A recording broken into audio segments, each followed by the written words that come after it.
আমাকে একটা বিষয়ে আলোচনা করতে বলা হয়েছে, আমি সেই বিষয়ের উপরেই আলোচনা করব ইনশাআল্লাহ। আমার বিষয় হচ্ছে তৌহিদ এবং রিসালাত। অর্থাৎ আমরা আজকের বয়ানে ধরে নিচ্ছি আমি 1.5 ঘন্টা কথা বলবো। এই 1.5 ঘন্টা বয়ানে আমরা আজকে আল্লাহর পরিচয় এবং রসুলের পরিচয় জানবো। বলেন ইনশাআল্লাহ। মূল আলোচনায় যাওয়ার আগে আমি একটা হাদিস শরীফ শোনাবো আপনাদেরকে। এই আলোচনা আমি আপনাদের এখানে একবার করেছি, কিন্তু যেভাবে করেছি সেভাবে করব না। আজকের আলোচনা সহজে বুঝবার জন্য আমি এই হাদিস শরীফটা আপনাদের সামনে শোনাচ্ছি। আউফ বিন মালিক রাদিয়াল্লাহু তাআলা আনহু থেকে হাদিস বর্ণিত হয়েছে। এই হাদিসটা এসেছে ইবনে মাজাহ শরীফে, 2য় খণ্ড 321 পৃষ্ঠা। নবী করিম রউফুর রহিম সাল্লাল্লাহু তাআলা আলাইহি ওয়াসাল্লাম নুরানি জবানে ইরশাদ হচ্ছে, ইফতারাকাতিল ইয়াহুদু আলা 71 ফিরকা। নবীজি বলছেন, ইহুদিরা 71 দলে ভাগ হয়েছিল। কত দলে? কারা? ইহুদিরা। ফাওয়াহিদাতুন ফিল জান্নাহ ওয়া 70 ফিন নার। তাদের মধ্যে শুধুমাত্র নবীকে যারা অনুসরণ করেছিল সেই এক দল বেহেশতি হবে, বাকি 70 দল জাহান্নামী হবে। ওয়াফতারাকাতিন নাসারা আলা 72 ফিরকা। খ্রিস্টানরা 72 দলে ভাগ হয়েছে। ফাইহদা ওয়া 70 ফিন নার ওয়া ওয়াহিদাতুন ফিল জান্নাহ। 71 দল জাহান্নামে যাবে, একমাত্র নবীকে যারা অনুসরণ করেছে। খ্রিস্টানরা কাকে নবী মানত? হযরত ঈসা আলাইহিস সালাম। একমাত্র নবীকে যারা অনুসরণ করেছে। আর ইহুদিদের নবী কে ছিলেন? হযরত মুসা আলাইহিস সালাম। যারা মুসা আলাইহিস সালাম আর অনুসরণ করেছে তারা ব্যতীত বাকি 70 দল খ্রিস্টান ইহুদিদের জাহান্নামে যাবে। আর যারা ঈসা আলাইহিস সালামকে অনুসরণ করেছে তারা ব্যতীত বাকি 71 দল খ্রিস্টানদের জাহান্নামে যাবে। ওয়াল্লাযী নাফসু মুহাম্মাদিন বিয়াদিহি। এবার নবীজি বলছেন, আমি ওই আল্লাহর কসম খেয়ে বলছি। কে কসম খাচ্ছেন? নবীজি। আমি ওই আল্লাহর কসম খেয়ে বলছি যে আল্লাহর হাতে আমি নবীর প্রাণ। লাতাফতারিকান্না উম্মতি আলা 73 ফিরকা। আমার উম্মতরা 73 দলে ভাগ হবে। আমার কথা কি আপনারা বুঝতেছেন? একটু টেস্ট করা দরকার। বলেন, ইহুদিরা কত দল হয়েছে? 71 দল। খ্রিস্টানরা কত দল? 72। আর আমার নবীজি বলছেন আমার উম্মতরা কত দল হবে? 73 দল হবে। এখানে নবীজি বলেছেন আমার উম্মত, তার মানে কাফের এদের অন্তর্ভুক্ত নয়। এখানে মুসলমান 73 দল হবে। কারা? মুসলমান 73 দল হবে, কাফেররা নয়। ওয়াহিদাতুন ফিল জান্নাহ ওয়া 72 ফিন নার। 72 দল জাহান্নামে যাবে, এক দল বেহেশতে যাবে। 72 দল দুজখে যাবে, এক দল বেহেশতে যাবে। আপনারা এবার বলেন, বেহেশতীদের সংখ্যা বেশি হবে না দুজখীদের সংখ্যা বেশি হবে? তাহলে দুজখীদের দল বড় হবে না বেহেশতীদের দল বড় হবে? একটু কঠিন প্রশ্ন না? বলেন, দুজখীদের দল বড় হবে না বেহেশতীদের দল বড় হবে? দুজখীদের দল বড় হবে। কারণ 72 আর 1, 72 বেশি না 1 বেশি?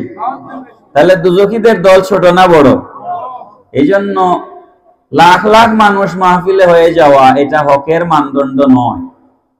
এটা হকের মানদণ্ড নয়। এই কথা কি পরিষ্কার হলো? কিলা ইয়া রাসূলুল্লাহ সাল্লাল্লাহু আলাইহি সাল্লাম। সাহাবায়ে কেরাম প্রশ্ন করলেন, ইয়া রাসূলুল্লাহ সাল্লাল্লাহু আলাইহি সাল্লাম, মানহুম, তারা কারা যারা বেহেশতে যাবে? সাহাবায়ে কেরাম অত্যন্ত বুদ্ধিমত্তার সাথে একটা প্রশ্ন করলেন, 72 জাহান্নামী ফেরকা চিনবার আমার কোনোই প্রয়োজন নাই। আমি যাব ঢাকা, ঢাকার রাস্তা চিনলেই আমার হলো, আমার ময়মনসিংহ, কিশোরগঞ্জ, নেত্রকোনার রাস্তা চেনার কোনো প্রয়োজন কি? ঠিক নেই কথাটা? আমার ঠিকানা জান্নাত, আমি বেহেশতে যেতে চাই। সাহাবায়ে কেরাম আরজ করলেন, ওই দল কারা, তাদের পরিচয় আমাদেরকে দেন। ওই বাকি 72 ফেরকার পরিচয় সাহাবায়ে কেরাম নবীজির কাছে জানতে চাইলেন না। তার মানে আমাদেরও বাকি 72 ফেরকার পরিচয়ের কোনো প্রয়োজন নাই। কালা আল জামা, নবীজি বললেন ওই জান্নাতি দল হচ্ছে আল জামা, জামাত। এখন এই জামাতের ব্যাখ্যা কি?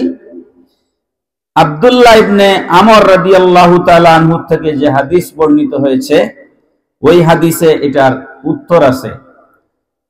কিলা ইয়া রাসূলুল্লাহ মানহুম? কালা মা আনা আলাইহি ওয়া আসহাবি, যারা আমি নবীর অনুসরণ করবে আর আমার সাহাবীদের অনুসরণ করবে তারা হচ্ছে জান্নাতি। আওয়াজ করে বলেন সুবহানাল্লাহ। নবীর অনুসারী আর সাহাবায়ে কেরামের অনুসারী। এখন আপনারা বলবেন আমাকে, নবীর অনুসরণ করা আর সাহাবায়ে কেরামের অনুসরণ করা কাদের পরিচয়? বেহেশতীদের পরিচয়। বলেন না কাদের পরিচয়? আমি কিন্তু ক্লাস করাচ্ছি, আমি ওয়াজ করতে আসি নাই। আকীদা ঠিক নাই তো বাকি কিছু কোনো কিছুরই তো মূল্য নাই। নবীর অনুসারী এবং সাহাবায়ে কেরামের অনুসারী তারা কারা? বেহেশতী। তারা কারা? বেহেশতী। এতটুকুন মনে রাখবেন, আমার পরে এই কথাটা আপনাদের আমার কাজে লাগবে, আপনারা এতটুকুন মনে রাখবেন। আমাদের সমাজে অনেক বাতিল ফেরকা এখন উদ্বুদ্ধ হয়েছে, আবির্ভূত হয়েছে অনেক বাতিল ফেরকা।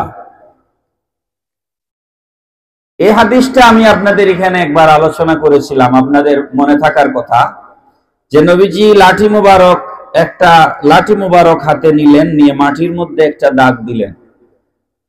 দাগ দিয়ে নবীজি বললেন, হাজা সিরাতুল্লাহ সিরাতুর রুশদ, এটা হচ্ছে সিরাতে মুস্তাকিম, ফাত্তাবিউহু ওয়ালা তাত্তাবিউ সুবুলা। আল্লাহ বলেছেন তোমরা এই পথ ছেড়ে বাকি ডানে বামের পথকে অনুসরণ করিও না।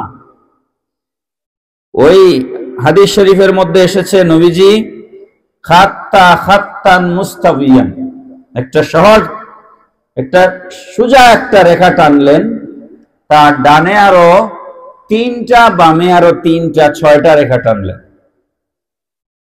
6টার উপরে আরো 6টা করে, নিচে আরো 6টা করে, এক একটাতে 12টা রেখা টানলেন।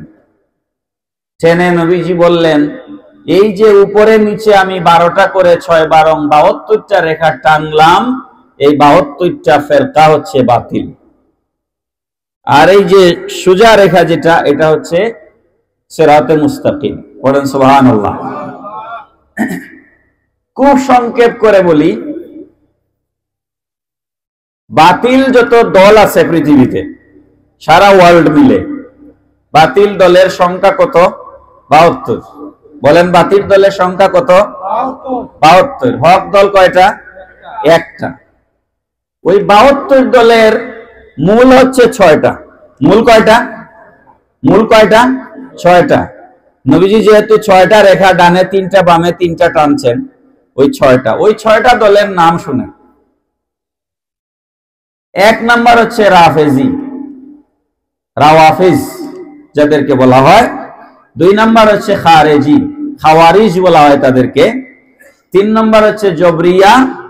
4 নাম্বার হচ্ছে কদরিয়া, ওটা ওই যে কাদরিয়া সিলসিলা না, এটা কদরিয়া। 5 নাম্বার হচ্ছে জাহামিয়া। 6 নাম্বার হচ্ছে মুরজিয়া। এই রাফেজি যারা, রাফেজিদের আছে 12টা দল। কয়টা দল? রাফেজিদের আছে 12টা দল, খারেজিদের আছে 12টা দল, জবরিয়াদের আছে 12টা দল, কদরিয়াদের আছে 12টা দল, জাহমিয়াদের আছে 12টা দল, মুরজিয়াদের আছে 12টা দল। এই 6×12 এই 12টা দলের নাম আমার হাতে আছে। কিন্তু সাহাবায়ে কেরাম যেহেতু এগুলা নিয়ে ঘাটাঘাটি করেন নাই, আমিও এগুলা নিয়ে বেশি ঘাটাঘাটি করতে চাই না। আমরা জাস্ট জানলাম 72 ফেরকা বাতিল। 72 ফেরকা কি? বাতিল। এই 72 ফেরকার বাতিল হওয়ার পিছনে মূল কারণ তাদের আমল নয়, মূল কারণ হচ্ছে আকীদা। মূল কারণ কি আমল না আকীদা? আমি একটা উদাহরণ দেই। যেমন আমাদের দেশে আহলে হাদিস একটা ফেরকা, লা মাযহাবী, যারা তারা বলে তারা কোনো মাযহাব মানে না। তাদের আকীদা হচ্ছে আল্লাহর আকার আছে, পড়েন নাউযুবিল্লাহ।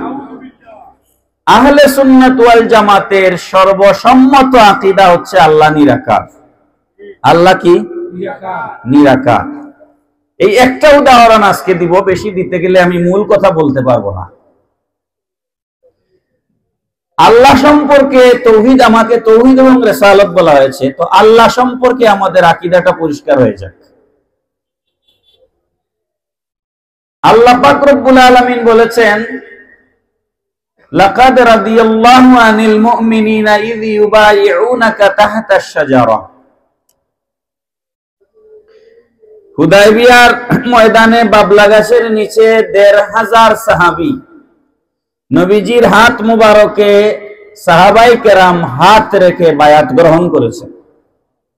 কুরআনের ঘটনা, বায়াত গ্রহণ করেছেন।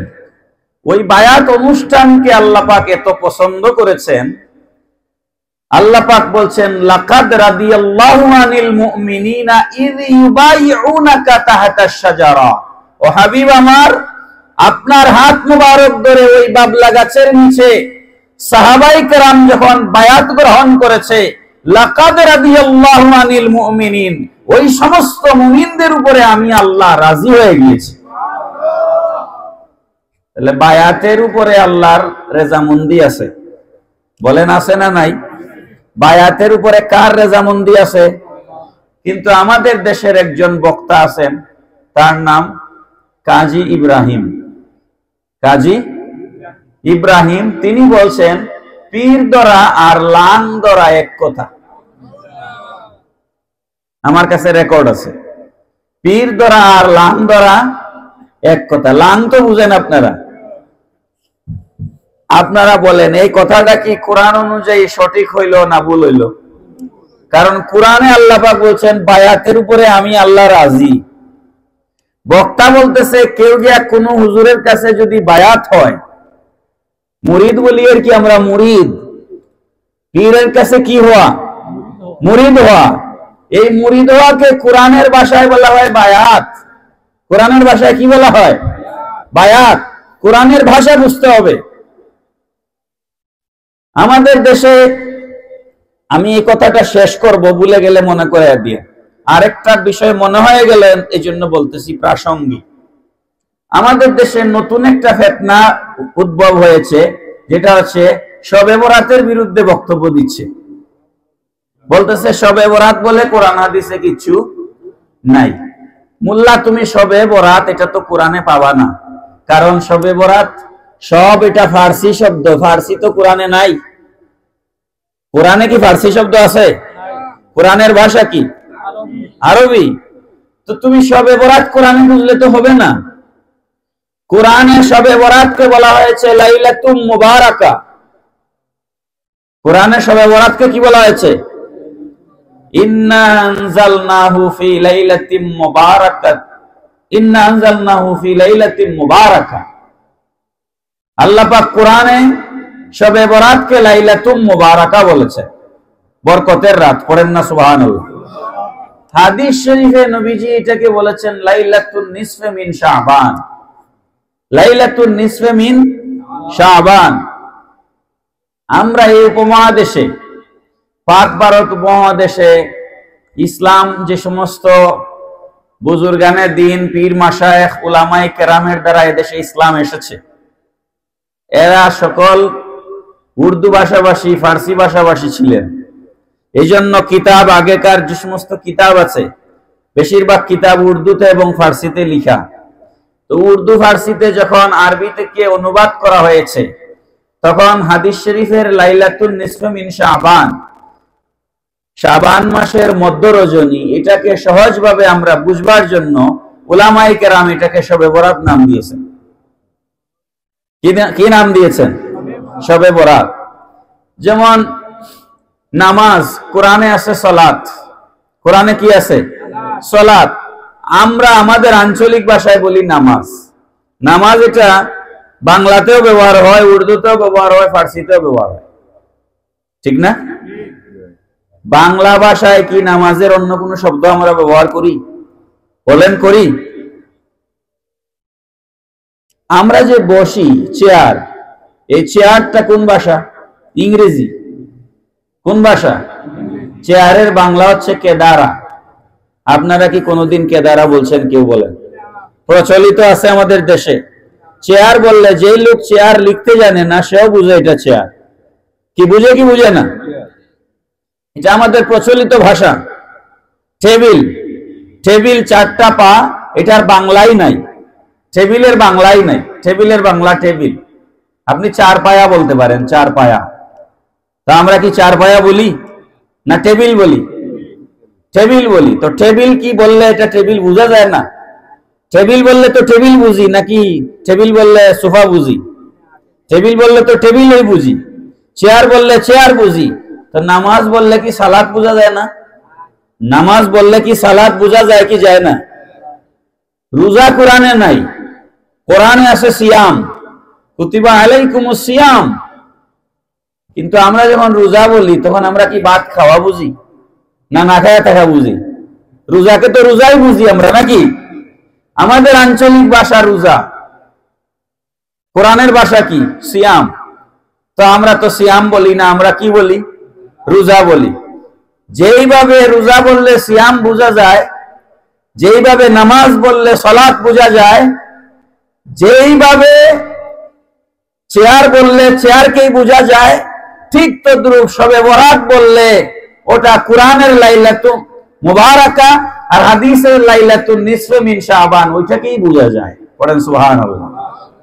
তা কোরআনে নাই, হাদিসে নাই, এই কথাটা বলা একটা গন্ডমূর্খের কাজ। আল্লাহ আমাদেরকে হেদায়েত দিন, সবাই পড়ি আমিন। এখন আসেন কোন কথাতে ছিলাম আমি? তারা বলে আল্লাহর আকার আছে। মনে আছে আপনাদের? আল্লাহর কি আছে? আকার আছে। আল্লাহ বললেন যারা আমার নবীর হাত ধরে বায়াত গ্রহণ করেছে, লাকাদ রাদিয়াল্লাহ, আল্লাহ তাদের উপরে রাজি হয়ে গেছে। মোল্লা বলল লান ধরা আর পীর ধরা এক কথা। সে কোরআনের কথা বলল না কোরআনের বিরুদ্ধে বলল? এটা কি কোরআনের তাফসীর হইল? আমি এতগুলো কথা কেন বললাম? তারা প্রায় সময় বলে থাকে পীর মুরিদি এই শব্দ কোরআনে নাই। কেমনে থাকবে? পীর তো ফার্সি শব্দ, এটা তো কোরআনে থাকবে না। কোরআনে আছে মুর্শিদ। কোরআনে কি আছে? মুর্শিদ। আর মুরিদ কোরআনু, এটা কোরআনে আছে বায়াত। কোরআনে কি আছে? বায়াত। তো বায়াতের উপরে কে রাজি? বলেন, বায়াতের উপরে কে রাজি? আল্লাহ যেখানে রাজি সেখানে শয়তান, শয়তান হচ্ছে নারাজ। যেখানে আল্লাহর রেজামন্দি আছে সেখানে শয়তানের নারাজি আছে। তো যেখানে আল্লাহ বললেন আমি বায়াতের উপরে রাজি, মোল্লা বলল পীর ধরা আর লান ধরা এক কথা, তার মানে শয়তান তার গাড়ে সোয়ার হয়েছে। কথা কি বোঝা যাচ্ছে? তার গাড়ে শয়তান সোয়ার হয়েছে।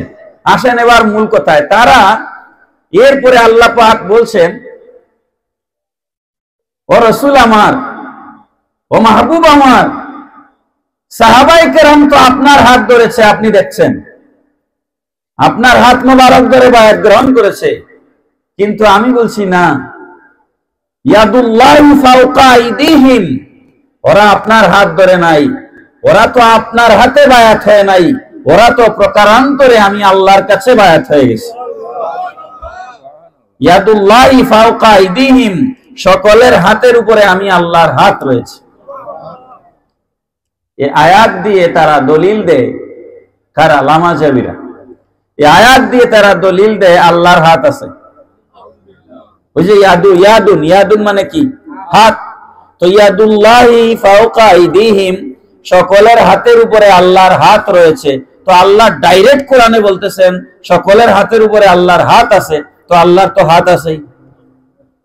এটা হচ্ছে তাদের দলিল। কাদের দলিল? লামাযাবিদের দলিল। আমাদের আকীদা কি?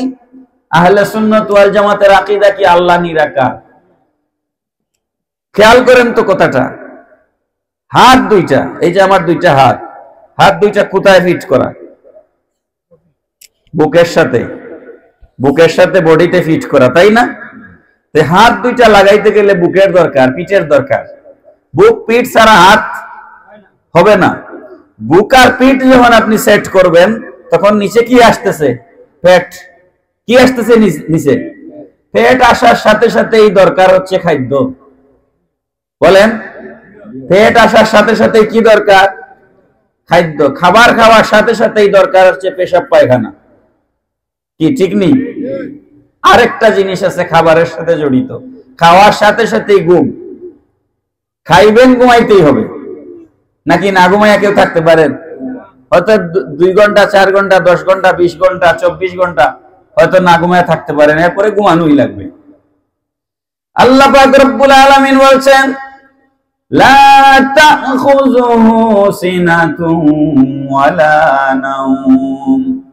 আল্লাহ রব্বুল আলামিন এমন এক সত্তা, এমন এক জাত, যাকে ঘুম তো দূরের কথা, কোন তন্দ্রাও তাকে স্পর্শ করতে পারে না।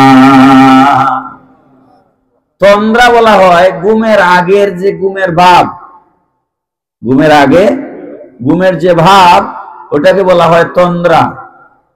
আল্লাহ পাক বলেন লা তাখুযুহু সিনাতুন ওয়ালা নাওম। সিনাতুন মানে তন্দ্রা, ওয়ালা নাওম মানে ঘুম।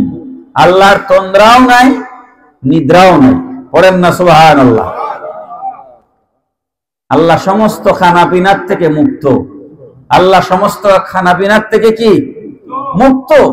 আল্লাহর খাবারের প্রয়োজন হয় না। আল্লাহ রাজ্জাক, আল্লাহ হচ্ছেন রিজিক দাতা। আল্লাহ কি? রিজিক দাতা। আল্লাহ নিজে কোনো খাবার গ্রহণ করেন না। তাহলে প্রশ্ন হলো এখানে ইয়াদুল্লাহি ফাওকা আইদিহিম, এই হাতের অর্থ কি? ভালো করে লক্ষ্য করুন। তাফসীর যদি আমি আমার মন গড়া করি, এটাকে তাফসীর বলে না। এটাকে বলা হয় তাফসীর বির রায়, বানোয়াট কোরআনের ব্যাখ্যা। বানোয়াট কোরআনের ব্যাখ্যা যারা করেন, এদের ব্যাপারে 1500 বছর আগে নবীজি সতর্কবাণী করে গেছে। নবীজি বলেছেন মান ফাসসারাল কোরআনা বিরাইহি, যেই ব্যক্তি নিজের থেকে ইচ্ছা মাফিক কোরআনের ব্যাখ্যা করলো, কোরআনের তাফসীর করলো, মন গড়া তাফসীর করলো, ফালিয়াতাবাওয়া মাকআদাহু মিনান নার, সে যেন ইচ্ছা করে তার ঠিকানা জাহান্নামে বানিয়ে নিল। বড় করে বলেন নাউযুবিল্লাহ। তাহলে কোরআনের মন গড়া ব্যাখ্যা করার সুযোগ। কোরআনের সর্বশ্রেষ্ঠ মুফাসসির হচ্ছেন রাইসুল মুফাসসিরিন হযরতে আব্দুল্লাহ ইবনে আব্বাস রাদিয়াল্লাহু আনহুমা। বলেন সুবহানাল্লাহ। যার জন্য আল্লাহর রাসূল বুকে হাত মোবারক দিয়ে দোয়া করে গেছে। উনার থেকে বাকি পৃথিবীর যত তাফসীরের কিতাব লেখা হয়েছে, সব তাফসীর উনার থেকে মূল সূত্র ধরে বাকি তাফসীর এসেছে। সুতরাং আমরা যে সমস্ত তাফসীর আপনাদের সামনে করি, এগুলো আমাদের তাফসীর নয়, এগুলো আমরা পূর্ববর্তী মুফাসসিরগণের তাফসীরকে নকল করি। কথা কি পরিষ্কার হয়েছে? সহজ কথা হচ্ছে, আমরা যারা পোস্টারে লেখি মুফাসসিরে কোরআন এটা ওটা, এগুলা সঠিক নয়, কারণ বর্তমান জামানায় কোনো মুফাসসির নাই। কথা কি আপনারা পরিষ্কার বুঝছেন? আমরা মুফাসসিরদেরকে অনুসরণ করি। তো মুফাসসিররা এই আয়াতের তাফসীর কি করেছেন এটা দেখা লাগবে না? যে আল্লাহর হাতের অর্থ কি? ভারতের একজন প্রখ্যাত আলেম আওলাদে রসুল আল্লামা সৈয়দ হাশমি মিয়া আশরাফি মাদ্দাজিল্লাহুল আলী এখনো জীবিত আছেন, আল্লাহ পাক তার হায়াত দান করুন, সবাই পড়ি আমিন। ওনার সাথে আমার কয়েকবার সরাসরি সাক্ষাৎ হয়েছে। জবরদস্ত আলিম আল্লামা হাশমি মিয়া আশরাফি। ওনাকে আমরা একবার এই আয়াতের তাফসীর জিজ্ঞেস করেছিলাম, তখন উনি তার বয়ানের ভিতরে এই আয়াতের তাফসীর কিতাব থেকে রেফারেন্স দিয়ে তাফসীর করেছিলেন। এই আয়াতের তাফসীর এইভাবে উনি করেছেন যে ইয়াদুল্লাহি ফাওকা আইদিহিম, সকলের হাতের উপরে আল্লাহর হাত রয়েছে। এর অর্থ হচ্ছে যখন সাহাবাই কেরাম নবীজির হাত মুবারক ধরে বায়াত গ্রহণ করছিলেন, ওই অনুষ্ঠানের উপরে আল্লাহর কুদরত, আল্লাহর পাওয়ার, আল্লাহর ক্ষমতা এই অনুষ্ঠানের উপরে বেষ্টন করে রেখেছে। পড়েন সুবহানাল্লাহ। এবং তিনি একটা চমৎকার উদাহরণ দিয়েছিলেন। এটা বোঝানোর জন্য আমি এই উদাহরণটা আপনাদেরকে দেই, তাইলে আপনারা সহজে বুঝে যাবেন। ধরেন এই কামাল বাজার একটা ইনসিডেন্ট হলো, একটা দুর্ঘটনা ঘটলো। ইনসিডেন্ট ইংরেজিতে বলে, বুঝার জন্য বলছি। আল্লাহ আমাদেরকে সমস্ত অরাজকতা থেকে বাংলাদেশকে হেফাজত করুন, সবাই পড়ি আমিন। ধরুন এখানে একটা মার্ডার হলো। মার্ডার কি হলো? একটা মার্ডার, মানুষ খুন হয়ে গেল, খুন। আপনি বললেন এই মার্ডারের পিছনে, এই ঘটনার পিছনে এমপি সাহেবের হাত আছে। আমরা এরকম বলি না নাকি? এরকম আমাদের সমাজে কোনো কথা বলা হয় না? এই ঘটনার পিছনে অমুকের হাত আছে, এরকম আমরা বলি না? উনি কিন্তু ঘটনার সময় এখানে ছিলেন না, কিন্তু আমরা কি বলছি? এই ঘটনার পিছনে অমুকের হাত আছে। যার কথা আপনি বলছেন তিনি তখন কামাল বাজারেই নাই, তিনি তখন ঢাকায়। তিনি কোথায়? হয়তো সংসদ অধিবেশন চলছে। তো এর অর্থ কি ঢাকা থেকে হাত লম্বা হয়ে কামাল বাজার চলে আসছে? তাহলে এটার অর্থ কি? তার পাওয়ার কাজ করেছে। এই ঘটনার পিছনে অমুকের হাত আছে, এর মানে হচ্ছে এই ঘটনার পিছনে অমুকের প্রভাব, ক্ষমতা কাজ করেছে। ক্ষমতা, কথাটা কি পরিষ্কার হলো? ঢাকা থেকে যেভাবে হাত এখানে আসতে পারে না, কিন্তু ক্ষমতা আসতে পারে। আসতে পারে কি পারে না? পাওয়ার আসতে পারে না? পাওয়ার আসতে পারে। ইয়াদুল্লাহি ফাওকা আইদিহিম, সকলের হাতের উপরে আল্লাহর হাত আছে। এর অর্থ হচ্ছে সকলের হাতের উপরে আল্লাহর কুদরতি ক্ষমতা বেষ্টন করে আছে। পড়েন সুবহানাল্লাহ।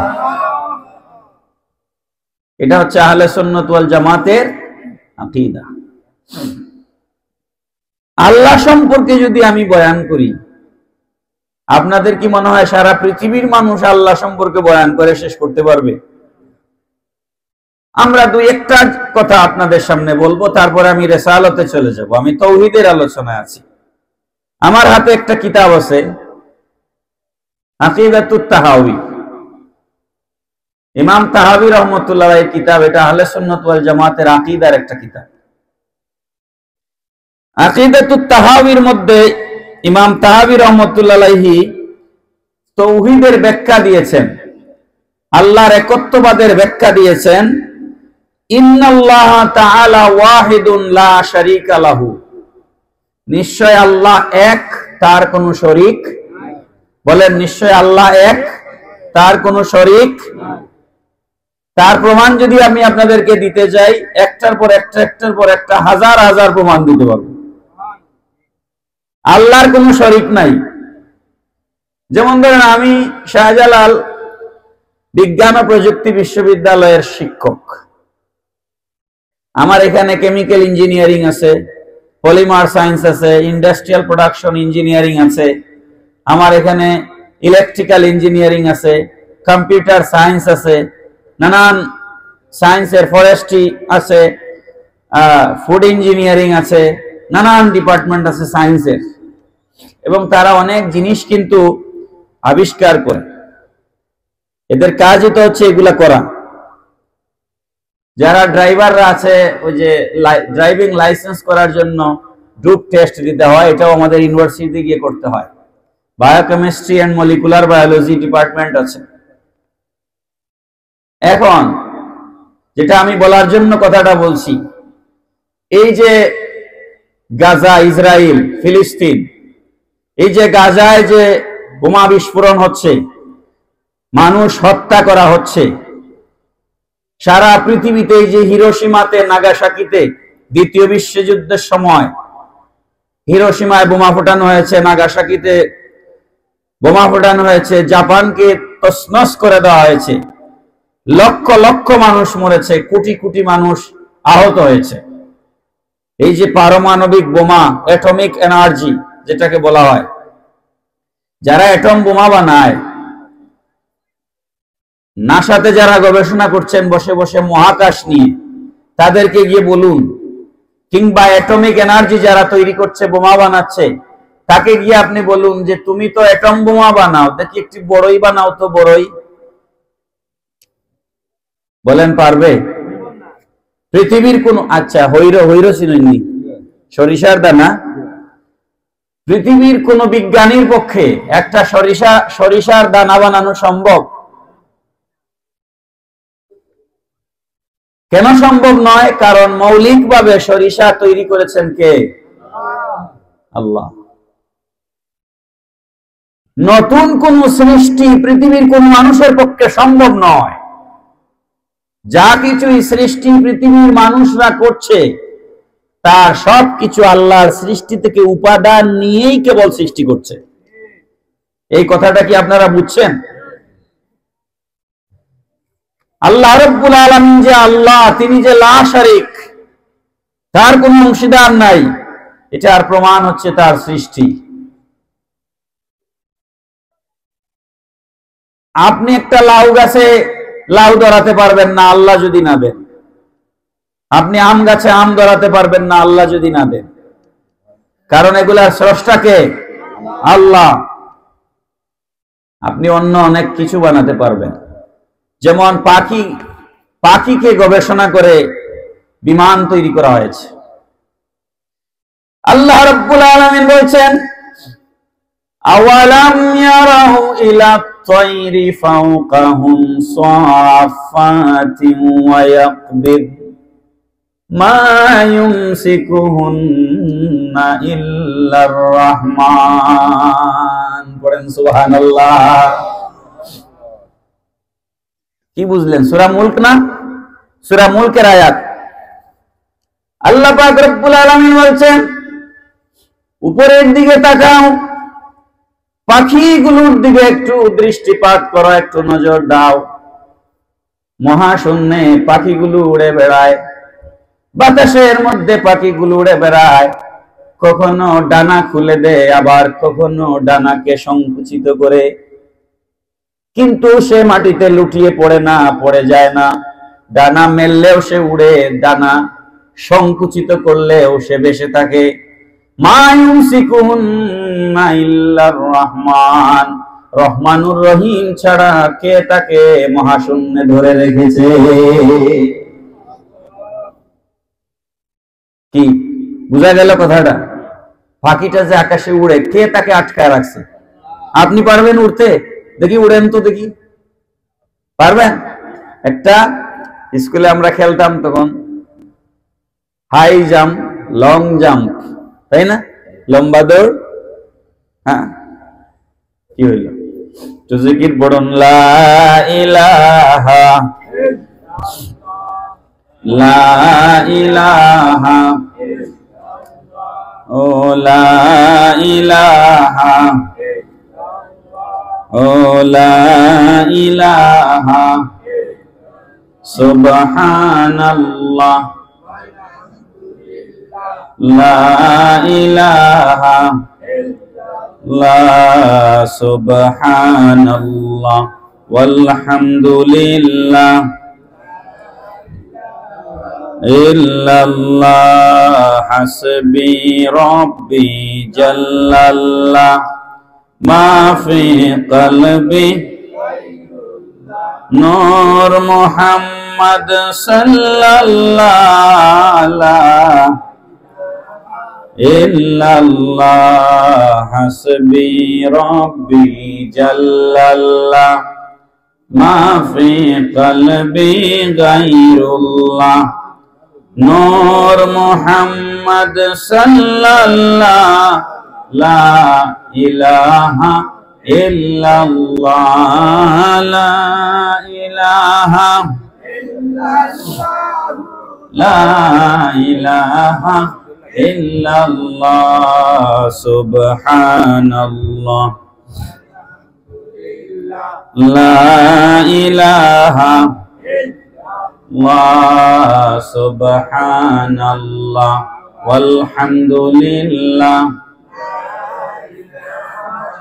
ইল্লাল্লাহ লা ইলাহা ইল্লাল্লাহ লা ইলাহা ইল্লাল্লাহ সুবহানাল্লাহ ওয়ালহামদুলিল্লাহ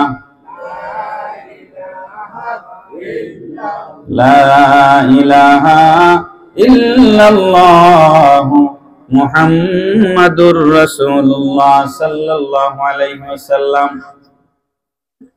আমার প্রিয় ভাইরা, এই জন্য আল্লাহ রাব্বুল আলামিন বলেন, হাবিব আমার আপনি বলে দিন কুল হুয়াল্লাহু আহাদ, আপনি বলুন তিনি আল্লাহ হচ্ছেন এক, আল্লাহুস সামাদ, তিনি অমুখাপেক্ষী বেনিয়াজ, সারা পৃথিবী তার মুখাপেক্ষী, তিনি কারো মুখাপেক্ষী নন। লাম ইয়ালিদ ওয়া লাম ইউলাদ, তিনি কাউকে জন্ম দেন নাই, তিনি কারো থেকে জন্মগ্রহণ করেন নাই। ওয়া লাম ইয়াকুল লাহু কুফুয়ান আহাদ, আল্লাহ রাব্বুল আলামিনের সৃষ্টিতে তার সমকক্ষ আর কেউ নাই। পড়েন সুবহানাল্লাহ। এটা হচ্ছে তাওহীদের এলান। কিসের এলান? তাওহীদের এলান। তাওহীদ শব্দের বাংলা অর্থ হচ্ছে একত্ববাদ। বাংলা অর্থ কি? একত্ববাদ। আকীদাতুত তাহাউয়ির ভিতরে আল্লাহ রাব্বুল আলামিনের প্রথম গুণ, প্রথম সিফত লেখা হয়েছে আল্লাহু ওয়াহিদুন লা শারীকা লাহু, আল্লাহ এক, তার কোনো শরীক নাই। আল্লাহ রাব্বুল আলামিনের দ্বিতীয় গুণ লেখা হয়েছে লা শাইআ মিসলুহু ওয়া লা শাইআ ইউজিজুহু ওয়া লা ইলাহা গায়রুহু। এর অর্থ হচ্ছে লা শাইআ মিসলুহু, আল্লাহর সাথে মিসাল, উদাহরণ জমিনে কিচ্ছু নাই। পড়েন সুবহানাল্লাহ।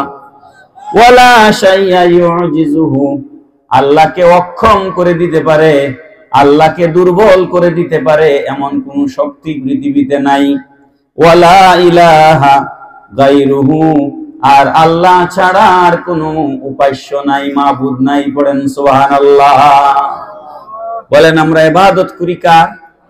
জোরে বলেন ইবাদত করি কার? আমরা সেজদা দেই কাকে?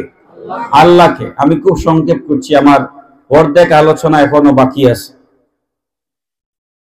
ইমাম তাহাবী রাহমাতুল্লাহ আলাইহি আল্লাহ রাব্বুল আলামিনের তৃতীয় গুণ লিখেছেন কাদিমুন বিলা ইবতিদা দাইমুন বিলা ইনতিহা, আল্লাহ হচ্ছেন অনাদি, যার কোনো শুরু নাই, আর আল্লাহ হচ্ছেন অনন্ত, যার কোনো শেষ নাই। পড়েন সুবহানাল্লাহ। কাদিমুন বিলা ইবতিদা, আল্লাহ কখন থেকে সেটা আমরা কেউ জানি না। দাইমুন বিলা ইনতিহা, আল্লাহর কোনো শেষ নাই। কুল্লু মান আলাইহা ফান ওয়া ইয়াবকা ওয়াজহু রাব্বিকা যুল জালালি ওয়াল ইকরাম। পড়েন না সুবহানাল্লাহ। কুল্লু মান আলাইহা ফান, আসমান ধ্বংস হয়ে যাবে, জমিন ধ্বংস হয়ে যাবে, বৃক্ষ তরুলতা ধ্বংস হয়ে যাবে, সাগরের পানি শুকায় যাবে, পাহাড় ধসে যাবে, বিল্ডিং ধ্বংস হয়ে যাবে, একমাত্র ওয়ায়াবকা ওয়াজহু, একমাত্র তার চেহারা আল্লাহ রাব্বুল আলামিন টিকে থাকবেন। পড়েন সুবহানাল্লাহ। 4 নাম্বার আল্লাহর গুণ বলছেন ইমাম তাহাবী রাহমাতুল্লাহ আলাইহি, ওয়া ইয়াফনি ওয়া লা ইয়াবিদু ওয়া লা ইয়াকুনু ইল্লা মা ইউরিদু আল্লাহ রাব্বুল আলামিনের কোনো ধ্বংস নাই, তিনি ধ্বংস হবেন না, তিনি ক্ষয় হবেন না। আর আল্লাহর ইচ্ছা ব্যতীত কোনো কিছুই দুনিয়াতে সংগঠিত হয় না। পড়েন সুবহানাল্লাহ। আল্লাহর ইচ্ছা ছাড়া কিছুই হয় না, এই আকীদা আমাদের অনেকেরই নাই। আল্লাহর ইচ্ছা ছাড়া কিচ্ছু হয় না, এটা কি বিশ্বাস আপনাদের আছে? ব্যাখ্যা করার সময় নাই। 5 নাম্বার গুণ বলছেন, লা তাবলুগুহুল আওহাম ওয়ালা তুদরিকুহুল আফহাম। মানুষের কল্পনা, মানুষের চিন্তা, মানুষের বুদ্ধি, মানুষের অনুভূতি আল্লাহ রাব্বুল আলামিনকে আন্দাজ করতে পারে না। পড়েন সুবহানাল্লাহ। আমরা অনেক সময় বলি এই ঘটনা কেমনে ঘটলো, কেমনে ঘটলো এটা আপনি বুঝবেন না, এটা ঘটাইছেন কে? তার মানে হচ্ছে লা তাবলুগুল আওহাম ওয়ালা তুদরিকুহুল আফহাম। পৃথিবীর কোন মানুষের শক্তি নাই আল্লাহকে এহসাস করা। 6 নাম্বার আল্লাহর গুণ, ইমাম তাহাবী রাহমাতুল্লাহ আলাইহি বলছেন, ওয়ালা ইয়াশবাহুল আনামু হাইয়ুন লা ইয়ামুতু কাইয়ুমুন লা ইয়ানাম। আমি এটা আপনাদেরকে একটু আগে বলে ফেলেছি। আল্লাহ রাব্বুল আলামিনের সৃষ্টির মধ্যে তার সাদৃশ্য কেউ নাই, আর তিনি চিরঞ্জীব, তার মৃত্যু নাই। পড়েন সুবহানাল্লাহ। আর হচ্ছে কাইয়ুম, তিনি চিরস্থায়ী, তিনি চিরস্থায়ী। লা ইয়ানামু, তিনি ঘুমান না। পড়েন না সুবহানাল্লাহ। একটা ছোট্ট ঘটনা বলি, মনে হইল। মুসা আলাইহিস সালাম বলেন, আল্লাহ আপনার তো শক্তি নিয়ে, ক্ষমতা নিয়ে, আপনার পাওয়ার নিয়ে আমার কোনো প্রশ্ন নাই। কি প্রশ্ন থাকতে পারে? আল্লাহ আপনার ক্ষমতার ব্যাপারে আমার কোনো প্রশ্ন নাই, তবে আপনি ঘুমান না, এটা আমি বুঝি না, একটু আমারে যদি বুঝাইয়া দিতেন। মুসা আলাইহিস সালাম বলতেছেন আপনি ঘুমান না, এটা যদি আমার একটু বুঝাইয়া দিতেন। আল্লাহ বলেন, মুসা এটা বুঝতে চাও, তা এক কাজ করো, 1 গ্লাস পানি হাতে নাও। কি নাও? গ্লাস ভর্তি পানি হাতে নাও, ডান হাতের তালুতে নিয়ে আজকে রাত্রে এই গ্লাস এটারে হাতে নিয়ে দাঁড়ায় থাকবা, সারা রাত ঘুমাবা না। এটা হচ্ছে আল্লাহর হুকুম। মুসা আলাইহিস সালাম 1 গ্লাস পানি হাতে নিয়ে, গ্লাস হাতে নিয়ে এইভাবে দাঁড়ায় আছে। যত বড় পলোয়ান হন না কেন, এটা আমরা মাহফিল করি না, গল্পের জন্য বলতেছি না। আগামীকাল আমি যাব আজমিরিগঞ্জ, পরশুদিন শবে বরাত, বাইরে আমি মাহফিল রাখি না, আমার মসজিদে প্রোগ্রাম হবে। শুক্রবার আবার আমার মাহফিল হচ্ছে কিশোরগঞ্জে, পরের দিন 15 তারিখ। আবার এর পরের দিন মাহফিল হচ্ছে হবিগঞ্জে। এর পরে হচ্ছে আবার চুনারুঘাট, চুনারুঘাট থেকে আবার মাহফিল হচ্ছে ব্রাহ্মণবাড়িয়া। এর পরের দিন মাহফিল হচ্ছে ময়মনসিংহ, তারাকান্দা। এদিকে আমার মাহফিলও করা লাগে, অফিসও করা লাগে, বুঝছেন। সকালে ইউনিভার্সিটিতে ক্লাস নেওয়া লাগে, এই জন্য অনেক কষ্ট হয়, সকালে ঘুম থেকে উঠা যায় না। আমার এক উস্তাদ বলছিলেন, আমি এখন হারে হারে টের পাচ্ছি, আমার এক উস্তাদ বলছিলেন ওয়াজ কম করবা। বললো কেন হুজুর? বেশি ওয়াজ করলে আমল নষ্ট হয়ে যায়, যারা বেশি ওয়াজ করে এরা আমল করতে পারে না, এটা আমি এখন অক্ষরে অক্ষরে দেখতেছি।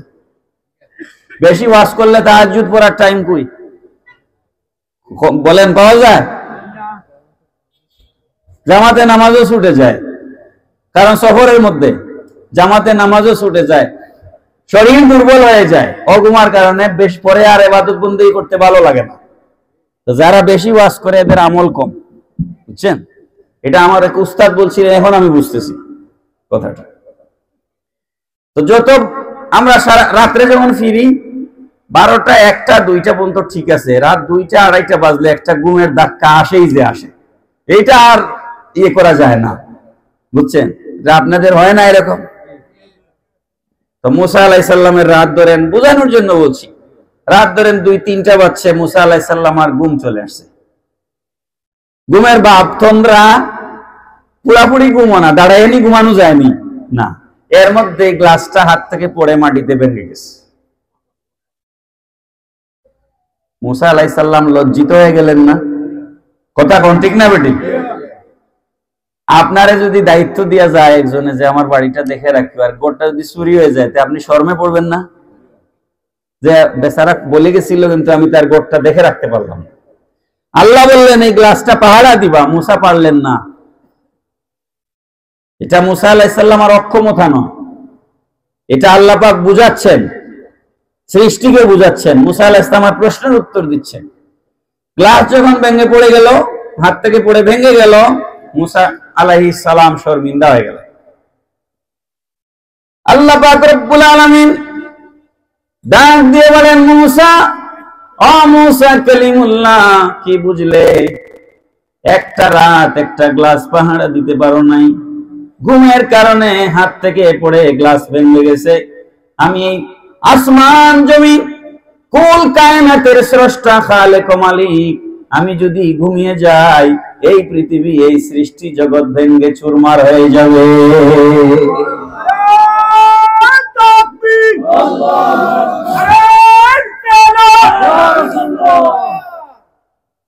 আল্লাহ কি ঘুমান?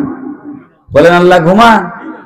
ড্রাইভার যদি বাসে ঘুমাই যায় তাহলে যাত্রী কি হবে? অ্যাক্সিডেন্ট হবে, সবার মৌত হবে, গাড়ি খালে যাবে, ঠিক কিনা বলেন? আপনি এই বিশ্ব ব্রহ্মাণ্ডকে একটা বাস কল্পনা করুন, আমরা সেটার যাত্রী, চালাচ্ছেন কে? বড় করে বলেন, চালাচ্ছেন কে? তিনি যদি ঘুমিয়ে যান তাহলে অ্যাক্সিডেন্ট হবে না? এজন্য এক মুহূর্তের জন্য আল্লাহ কি ঘুমান না। কথা কি পরিষ্কার হলো? আল্লাহ ঘুমান না। 7 নাম্বার, ইমাম তাবি বলছেন, খালিকুন বিলা হাজাতিন রাজ্জাকুন বিলা মুনাতিন। পড়েন সুবহানাল্লাহ। প্রয়োজন ছাড়া আল্লাহ রাব্বুল আলামিনের লাউয়ের দরকার নাই, সিম বরবটি দরকার নাই, মিষ্টি কুমড়ার দরকার নাই, আলুরও দরকার নাই, ঠিক নি বলেন? আল্লাহ আলু খান নাকি? কিন্তু আল্লাহ রাব্বুল আলামিন এগুলা সৃষ্টি করেছেন খালিকুন বিলা হাজাতিন, এগুলো আল্লাহর প্রয়োজনে নয়, মানুষের প্রয়োজনে। পড়েন সুবহানাল্লাহ। রাজ্জাকুন বিলা মুনাতিন, আর আল্লাহ পাক কাফের, মুশরিক, বেঈমান, মুনাফিক, ঈমানদার সৃষ্টির মধ্যে মানুষ এবং অন্যান্য যত প্রাণী আছে, সমুদ্রের তলদেশে লক্ষ কোটি কোটি সৃষ্টি রয়েছে আল্লাহর, মাটির উপরে যেই পরিমাণ মানুষ বাস করে, জঙ্গলের ভিতরে যেই পরিমাণ পশু পাখি বাস করে, তার থেকে বহু গুণ বেশি প্রাণী পানির নিচে বাস করে। বিশ্বাস হয় না? পৃথিবীর 3 ভাগের 1 ভাগ মাটি, কি 4 ভাগের 1 ভাগ মাটি আর 3 ভাগ কি পানি। তাহলে মাটি বেশি না পানি বেশি? পানি যেহেতু বেশি, পানিতে আল্লাহর সৃষ্টিও বেশি নাকি? ওগুলার রিজিক কে দেয়? বলেন কে দেয়? এই কথাটা বলছেন, রাজ্জাকুন বিলা মুনাতিন। আল্লাহ পানির নিচেও রিজিক দেয়, মাটির উপরেও রিজিক দেয়, গর্তের পিঁপড়াকেও রিজিক দেন। তিনি রিজিক দিতে দিতে ক্লান্ত হন না। পড়েন সুবহানাল্লাহ। আল্লাহ কি খাওয়াইতে খাওয়াইতে বলছে আর পারতাম না? হ্যাঁ, দুর্বল হয়ে গেছেন আল্লাহ? রিজিকের কোনো অভাব? রিজিক যদি দেখতে চান, যান পৃথিবী ঘুরে আসেন। আল্লাহ তো আমাদের দেশে তো দিছেই, মাটি এমন উর্বর। হায় আল্লাহ, রান্নাঘরের পেছনের দরজা দিয়ে তরকারির কাটিয়া পানি মহিলারা ফেলে দিলে ওখানে গাছ উঠে যায়, পেঁপে গাছ উঠে যায়। আম চুষিয়া বড়া ফেলে দিলে আমের গাছ উঠে যায়। সুবহানাল্লাহ। এই জমিনকে কে উর্বর করেছেন? আর এই সারা পৃথিবীতে আল্লাহ কোটি কোটি মানুষকে খাওয়াচ্ছেন, যাকে বলা হচ্ছে রাজ্জাকুন বিলা মুনাতিন। তিনি এমন রিজিক দাতা, তিনি কখনোই ক্লান্ত হন না। পড়েন না সুবহানাল্লাহ। 8 নাম্বার গুণ বলছেন, মুমিতুন বিলা মাখাফাতিন বাইসুন বিলা মাশাক্কাতিন। খুব গুরুত্বপূর্ণ। ইমাম তাবি বলছেন, আল্লাহ রাব্বুল আলামিনের একটা গুণ হচ্ছে মুমিতুন বিলা মাখাফাতিন। আল্লাহ মানুষের এবং জিন, ইনসান, অন্যান্য যত সৃষ্টি আছে সমস্ত সৃষ্টি কুলের আল্লাহ রাব্বুল আলামিন মৃত্যু দানকারী। পড়েন সুবহানাল্লাহ। মৃত্যু দেওয়ার মালিক কে? আল্লাহ। কিন্তু বেলা মাখাফাতিন, কোনো ভয় নাই। পৃথিবীতে যত বড় শক্তিশালী হোক, ক্যাডার হোক, মাস্তান হোক, লাঠিয়াল হোক, সে যদি কাউকে মারে, খুন করে, তার ভিতরে ভয় কাজ করে না? বলেন না? কেউ দেখে ফেলবে, পুলিশ অ্যারেস্ট করবে, জেলে যাওয়া লাগবে, একদিন না একদিন বিচারে হয়তো আমি কাঠগড়ায় দাঁড়াইতে পারি। যত বড় মাস্তান হোক, এই ভয়গুলো তার ভিতরে কাজ করে কিনা? বলেন করে কিনা? করে। কিন্তু আল্লাহ যে মানুষের মৃত্যু দেন, আল্লাহর কোনো ভয় মুমিতুন বেলা মাখাফাতিন, আল্লাহর কোনো ভয় নাই। কারণ আল্লাহকে কেউ বিচারের কাঠগড়ায় দাঁড় করাতে পারবে না। বাইসুন বেলা মাশাক্কাতিন, আর বিনা কষ্টে, কোনো কষ্ট ছাড়াই, এক হুকুমে, এক নির্দেশে আল্লাহ পাক জমিনকে দ্বিখণ্ডিত করে জমিনের পেট থেকে সমস্ত কিছুকে আল্লাহ কিয়ামতের ময়দানে আবার উঠাবেন। বড় করে বলেন না সুবহানাল্লাহ। নাকি আপনারা উঠবেন না? বলেন উঠবেন কি উঠবেন না? উঠা লাগবে কি লাগবে না? সংক্ষেপে আল্লাহর তাওহীদের কথা এখানে শেষ করি। আল্লাহর কতগুলো গুণের কথা কোরআন শরীফে বলা হয়েছে। আল্লাহ নিজেই বলছেন, ইন্নাল্লাহা কানা বিকুল্লি শাইইন আলিমা। এটা আল্লাহর একটা গুণ। আল্লাহ পাক বলেন, তুমি গোপনে, নীরবে, নিভৃতে, দরজা বন্ধ করে, মাটির নিচে গিয়ে, সুড়ঙ্গের ভিতরে গিয়ে যা কিছু করো না কেন, আমি আল্লাহ সব জানি। পড়েন না সুবহানাল্লাহ। আমি আল্লাহ কি সব জানি? আল্লাহ সব জানতা, এটা আল্লাহর একটা গুণ। আল্লাহর আরেকটা গুণ হচ্ছে ওয়া কানা আল্লাহু আলিমান হালিমা। যত গালি কাফেররা আল্লাহ রাব্বুল আলামিনকে দেয়, কোরআন শরীফ পোড়ায় ফেলে, কোরআনের উপরে পা দেয়, কোরআনকে অপমান করে, অবজ্ঞা করে, তার রাসূলকে নিন্দা করে, গালি দেয়, দেয় কি দেয় না? এত কিছুর পরে আল্লাহ রাব্বুল আলামিন শাস্তি দেন না। কারণ আল্লাহ হচ্ছেন হালিম। আল্লাহর চেয়ে বড় ধৈর্যশীল আর কেউ নাই। পড়েন না সুবহানাল্লাহ। আল্লাহর যদি ধৈর্য না থাকতো, তাহলে কাফেরদেরকে আল্লাহ রিজিক দিতেন না। আল্লাহর আরেকটা গুণ হচ্ছে ওয়া কানা আল্লাহু বিকুল্লি শাইইন মুহীতা। মুহীত মানে হচ্ছে পরিবেষ্টনকারী, অর্থাৎ সব কিছু সৃষ্টির যা আছে সব কিছু আল্লাহর নাগালের ভিতরে। পড়েন না সুবহানাল্লাহ। সব কিছু আল্লাহর নাগালের ভিতরে। আল্লাহর আরেকটা গুণ হচ্ছে ওয়া কানা আল্লাহু সামিআন বাসীরা। আল্লাহ সব কিছু শুনেন এবং সব কিছু দেখেন। পড়েন সুবহানাল্লাহ। আল্লাহ সব কিছু শুনেন এবং সব কিছু দেখেন। আমরা যে ফজরের নামাজের পরে সূরা হাশরের শেষ 3 আয়াত তেলাওয়াত করি, আমাদের অনেকেরই মুখস্থ আছে, আছে না নাই?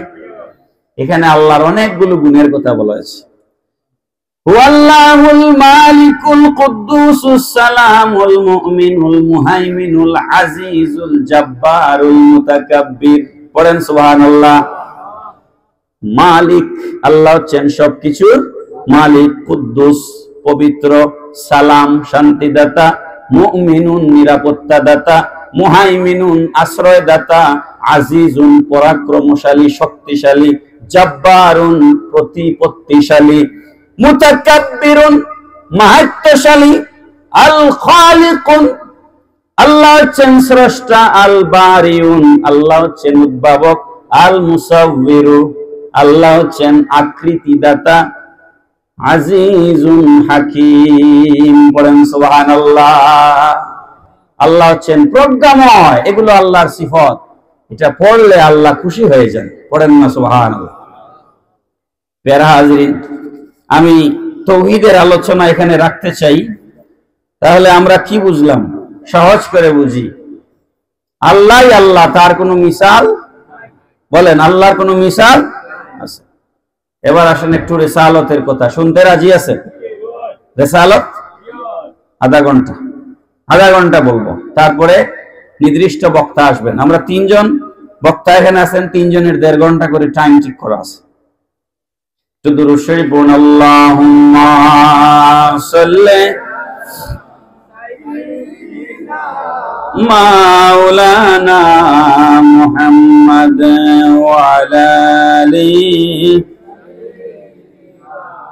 মাওলানা মুহাম্মাদ, আল্লাহুম্মা সাল্লি আলা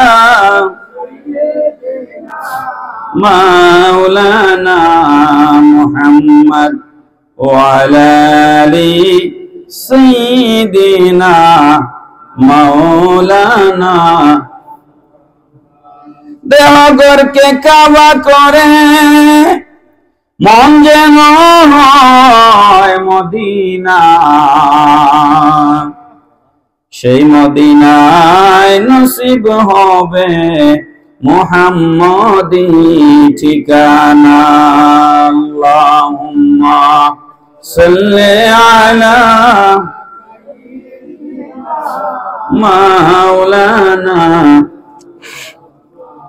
ওয়া আলা আলি মাওলানা। আমার বাবারা, ইমাম তাহাবী রাহমাতুল্লাহ আকিদাতুত তাহাবীর ভিতরে লিখেছেন, ওয়ান্না মুহাম্মাদান, সবাই পড়ুন, সাল্লাল্লাহু আলাইহি ওয়াসাল্লামা আবদুহুল মুস্তাফা ওয়া নাবিয়ুহুল মুজতাবা ওয়া রাসূলুহুল মুরতাদা। পড়েন সুবহানাল্লাহ। 3টা সিফাত বলেছেন। কয়টা? নবী হচ্ছেন আব্দুল মুস্তাফা, আল্লাহ রাব্বুল আলামিনের নির্বাচিত বান্দা, ওয়া নাবিয়ুহুল মুজতাবা, আল্লাহ রাব্বুল আলামিনের মনোনীত নবী, ওয়া রাসূলুহুল মুরতাদা, আর আল্লাহ রাব্বুল আলামিনের সন্তোষভাজন রাসূল। একটা সূত্র প্রথম বুঝে নেন, 1 লাখ বা 2,24,000 নবী রাসূল। হ্যাঁ, সহজ করে বোঝানোর জন্য বলছি। বাংলাদেশে 350টা আসন আছে সংসদে, 300 জন পুরুষ এমপি, পুরুষ এমপি মানে নির্বাচিত, মহিলাও হতে পারেন। 300 জন নির্বাচিত আর 50 জন হচ্ছে মনোনীত মহিলা এমপি, এ হচ্ছে 350। এখান থেকে নিয়ে মন্ত্রিসভা গঠন করা হয়। কি গঠন করা হয়? মন্ত্রিসভা। মন্ত্রিসভার মধ্যে বাংলাদেশের আইন অনুযায়ী 9 ভাগের 1 ভাগ, কয় ভাগের? 9 ভাগের 1 ভাগ এমপি ছাড়াও মন্ত্রী হওয়া যায়, কমপক্ষে মানে 10 ভাগের 1 ভাগ, আর 10 ভাগের মধ্যে 9 ভাগ এমপি থেকে মন্ত্রী করা হয়। তার মানে কি, এমপি থেকে মন্ত্রী হচ্ছেন, কিন্তু সব এমপি মন্ত্রী নন। কথাটা কি বোঝা গেল? সব এমপি মন্ত্রী নন। কথাটা কি বোঝা গেল? সব নবী রাসূল নন, কিন্তু সব রাসূলগণ হচ্ছেন নবী। সব রাসূল কি নবী? কথাটা কি বুঝলেন? সমস্ত নবী রাসূল নন, কিন্তু সমস্ত রাসূল কি নবী। রাসূল বলা হয় যাদেরকে কিতাব দেওয়া হয়েছে, যাদেরকে কি দেওয়া হয়েছে? কিতাব দেওয়া হয়েছে, তাদেরকে রাসূল বলা হয়। আর কিতাব ছাড়া যারা এসেছেন এরা নবী। এরা কি নবী। আমাদের নবী কি নবী ও রাসূল, নবী ও রাসূল।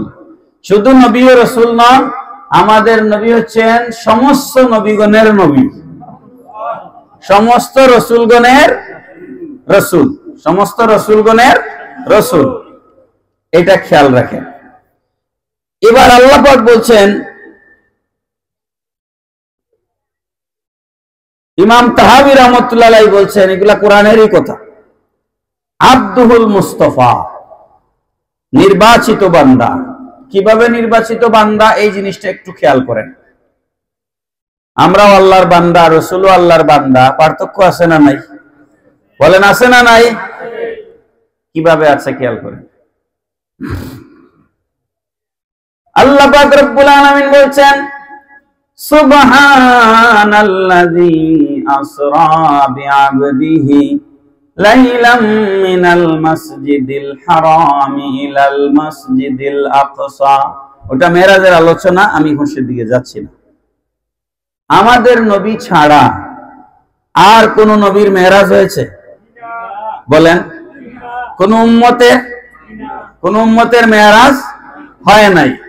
এই যে আমাদের নবীকে আল্লাহ পাক 7 আসমান ছাড়িয়ে, সিদরাতুল মুনতাহা ছাড়িয়ে, আরশে আজিম ছাড়িয়ে লামাকানে নিয়ে গেলেন, এটা হচ্ছে বিআবদিহি। চিৎকার করে বলেন সুবহানাল্লাহ।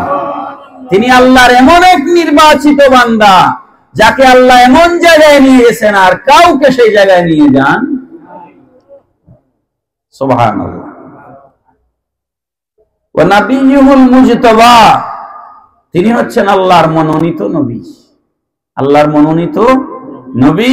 ওয়া রাসূলুল মুরতাদা, তিনি হচ্ছেন আল্লাহর সন্তুষ্টভাজন রাসূল। পড়েন সুবহানাল্লাহ।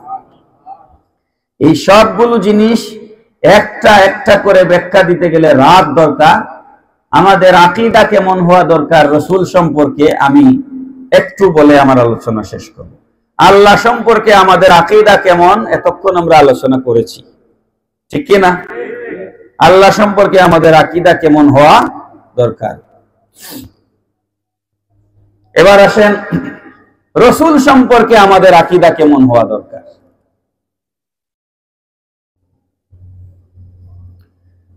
হযরত জুনদুব ইবনে আব্দুল্লাহ রাদিয়াল্লাহু তাআলা আনহু থেকে হাদিস রওয়ায়াত হচ্ছে। সাহাবীর নাম জুনদুব ইবনে আব্দুল্লাহ। ইবনে মাজাহ শরীফের হাদিস, 61 পৃষ্ঠায় এই হাদিসখানা আছে, সহিহ ইবনে মাজাহ। হযরত জুনদুব ইবনে আব্দুল্লাহ বলছেন, কুন্না মা'আন নবী সাল্লাল্লাহু আলাইহি ওয়াসাল্লাম ওয়া নাহনু ফিতয়ানুন হাযাওয়ারাতুন ফাতাআল্লামনাল ঈমানা ক্বাবলা আন নাতাআল্লামাল কুরআন। হযরত জুনদুব ইবনে আব্দুল্লাহ রাদিয়াল্লাহু তাআলা আনহু বলছেন, আমরা আল্লাহর রাসূলের সাথে যখন চলাফেরা করতাম, তখন আমরা ছিলাম শক্তিশালী এবং ঠগবগে যুবক। যুবক অবস্থায় ইসলাম কবুল করেছি, শরীরে শক্তি ছিল।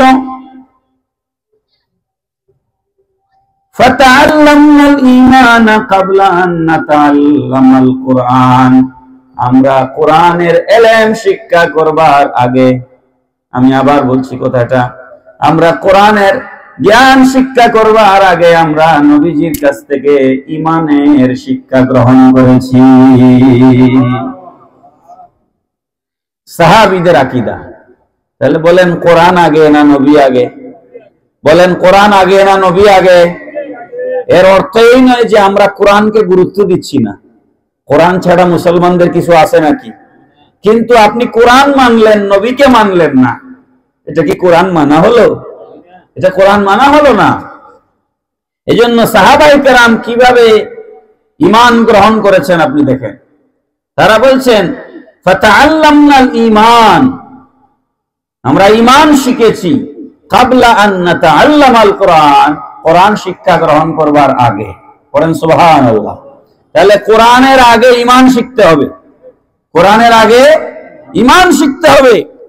এরপরে সাহাবী বলছেন সুম্মা তাআল্লামনাল কুরআনা ফাজদাদনা বিহিল ঈমান, ঈমান শিক্ষা গ্রহণ করবার আগে আমরা রাসূলের কাছ থেকে কোরআনের শিক্ষা গ্রহণ করেছি, আর কোরআনের শিক্ষার দ্বারা আমাদের ঈমান বেড়ে গেছে। পড়েন সুবহানাল্লাহ।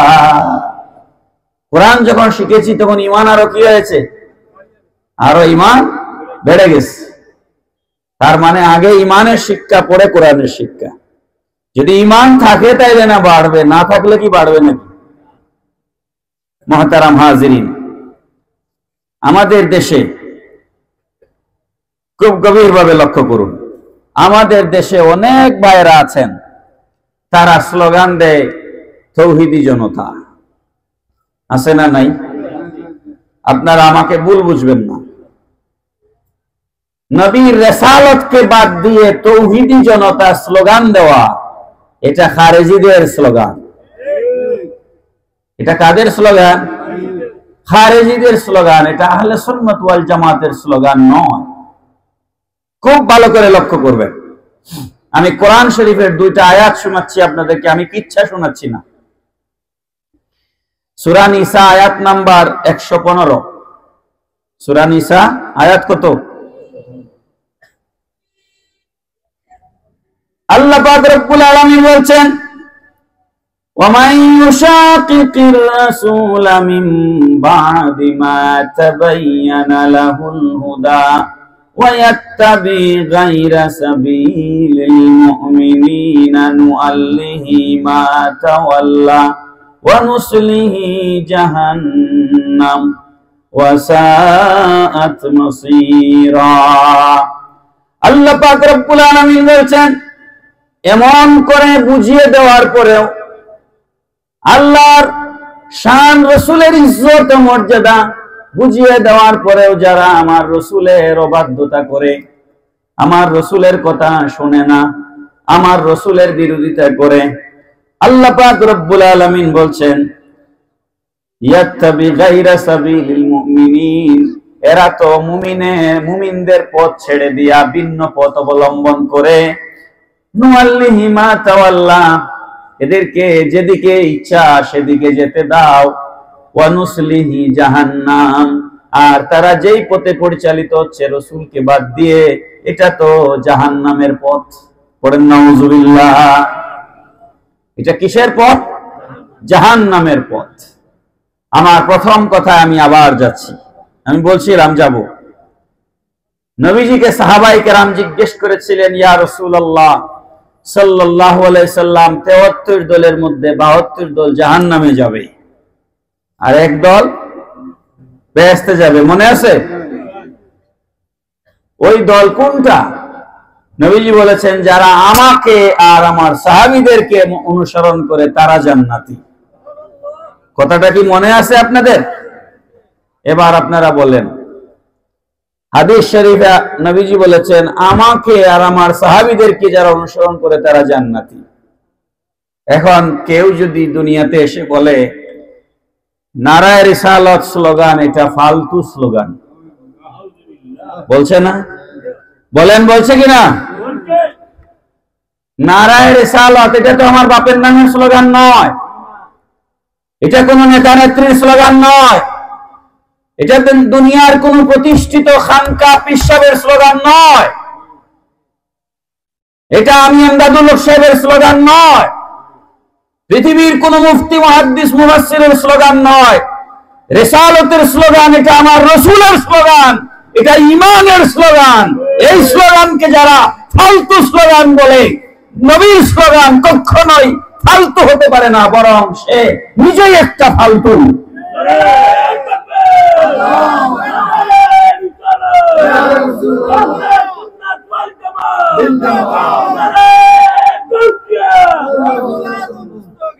এখন আপনারা বলেন, রাসূলের নামের স্লোগান নারায়ে রিসালাত, ইয়া রাসূলুল্লাহ, বলেন নারায়ে রিসালাত, এটা কার স্লোগান?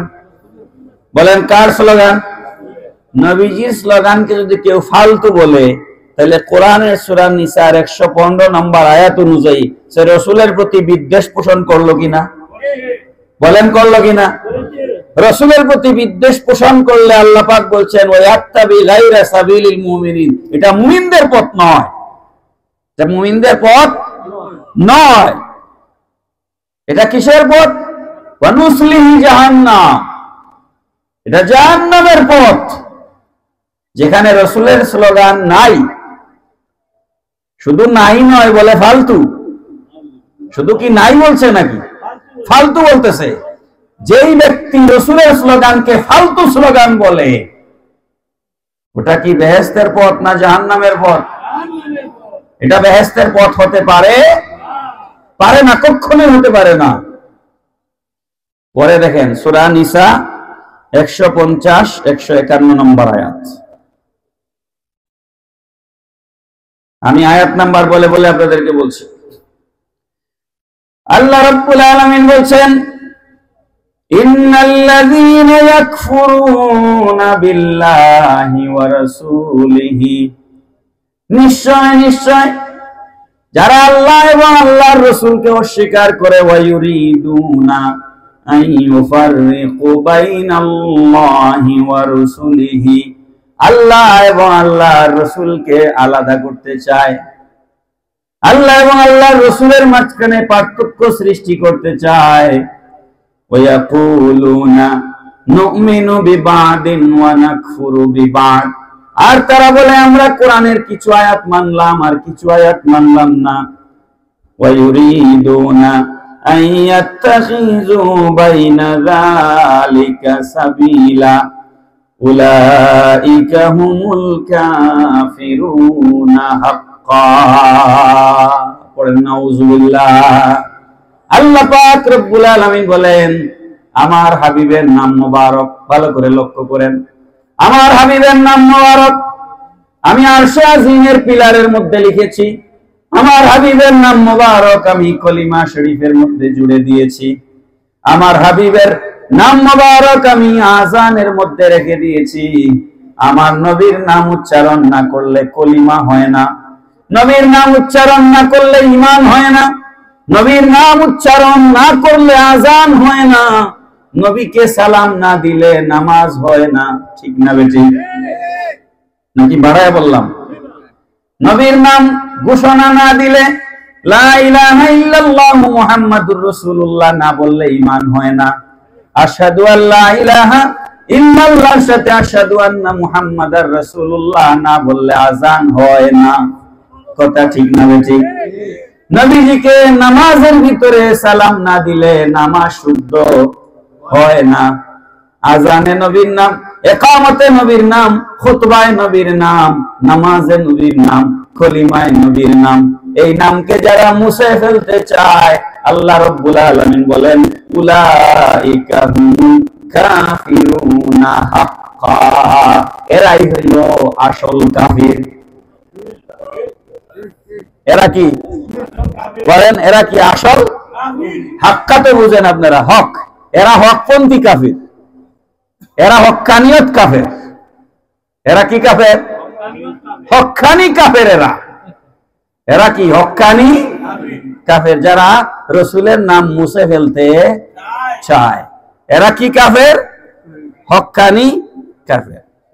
আপনাদের তো সূরা বাকারার আলিফ লাম মিম যালিকাল কিতাবু লা রাইবা ফি, আওয়ামুন নাস, সাধারণ মুসলমানেরও কয়েকটা আয়াত মুখস্থ আছে, আছে না নাই? খেয়াল করেন আল্লাহ পাক কি বলতেছেন। আল্লাহ রাব্বুল আলামিন কোরআনুল কারীমের মধ্যে সূরা বাকারার আলিফ লাম মিম যালিকাল কিতাবু লা রাইবা ফি পড়িয়া পরের পৃষ্ঠায় যান, উল্টায়া কোরআনের পরের পৃষ্ঠায় যান। পরের পৃষ্ঠার মধ্যে আল্লাহ রাব্বুল আলামিন জগতের মানুষকে তিন ভাগে ভাগ করছেন। বলেন কয় ভাগ? মুখস্থ করে যান ওয়াজ বাড়িতে। কয় ভাগ? 1 নাম্বার ঈমানদার, 2 নাম্বার কাফির, 3 নাম্বার মুনাফিক। মিললনি কথা? মিলছেনি? 1 নাম্বার ঈমানদার, 2 নাম্বার কাফের, 3 নাম্বার মুনাফিক। ঈমানদারের ব্যাপারে কোরআনে একটা সূরা আছে, সূরাতুল মুমিনুন, আছে না নাই? কাফেরদের ব্যাপারে কোরআনে একটা সূরা আছে, সূরাতুল কাফিরুন, আছে না নাই? মুমিনদের ব্যাপারে কোরআনে একটা সূরা আছে, সূরাতুল মুনাফিকুন। যারা আল্লাহ মানে, নবী মানে না, ভালো করে লক্ষ্য করবেন, সূত্র সারা জীবনের জন্য মুখস্থ করেন। যারা আল্লাহ মানে না, রাসূলও মানে না, বুঝছেন নি কথা? আল্লাহ মানে না, রাসূলও মানে না, এরা হচ্ছে কাফের। এরা কি? বলেন এরা কি? কারা? যারা আল্লাহ মানে না, রাসূলও মানে না, এরা কি? কাফের। যারা আল্লাহ মানে, রাসূলও মানে, এরা হচ্ছে ঈমানদার। এরা কি? শিখতেছেন তো কথাগুলা? এগুলো আপনারা জানেন, আমি একটু রিভিশন দিচ্ছি। আল্লাহ এবং রাসূলের উপরে যারা সমানভাবে ঈমান এনেছে এরা হচ্ছে মুমিন, ঈমানদার। যারা আল্লাহ এবং রাসূল উভয়কে মানে না, এরা কি? কাফের। এরা কি? যারা আল্লাহ মানে কিন্তু নবী মানে না, আল্লাহ মানে, সূত্র বুঝতেছেন? আল্লাহ মানে কিন্তু নবী মানে না। নারায়ে তাকবীরের স্লোগান দেয়, রিসালাতের স্লোগান দেয় না। এটারে ফালতু স্লোগান বলে। এরা হচ্ছে মুনাফিক। এরা কি বলেন? এরা কি মুনাফিক? কোন সন্দেহ আছে? আপনারা কি মন খারাপ করলেন? আমি বললাম না, কোরআনে আল্লাহ বলছেন।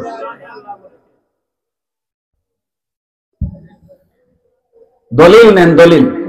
দলিল ছাড়া কোনো কথা চলবে না।